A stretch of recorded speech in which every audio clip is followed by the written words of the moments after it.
Hi guys! Magandang buhay everyone! Every gising is a blessing! Ayan po, nagluto po ako ng chicken apretada. Halika, samahan niyo ako sa pagluluto ng chicken apretada kung paano ko niluto. Nagisa lang po ako ng bawang at sibuyas. Ayan, hinihintay ko lang po medyo mamula-mula siya at lumabas ang aroma ng aking bawang at sibuyas.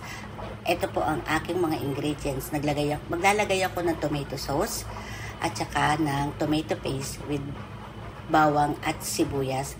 At nagprepare din po ako ng capsicum o siling malaki.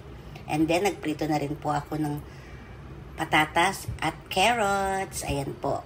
Ready na po siya. At ito na po ang aking mga ingredients. Ayan po. Pinrito ko po ang aking chicken. Half cook lang ang aking pagpiprito para po hindi siya madurog pag aking inapritada na. Ayan po siya, half lang para matanggal lang po yung excess na mantika at saka hindi po siya masyadong madurog kapag apritada na siya.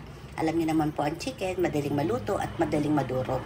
Ayan po, luto na siya at nilagay ko na po siya sa kawali, sama-sama na po siya. Nilagay ko na po ang bawang at ang sibuyas at saka po ang aking chicken na pinrito kanina. Ayan po, hinahalo-halo ko lang. At inilagay ko na po ang tomato sauce, tomato paste, at nilagyan ko po ng konting peanut butter. Instead na asukal, peanut butter po ang nilagay ko para medyo malinamnam po. Ayan po, maluluto na po siya. Ayan po, luto na ang ating chicken apretada. Pinaiiga-iga ko lang po na lumabas yung ating mantika. Salamat po. Thanks for watching, guys.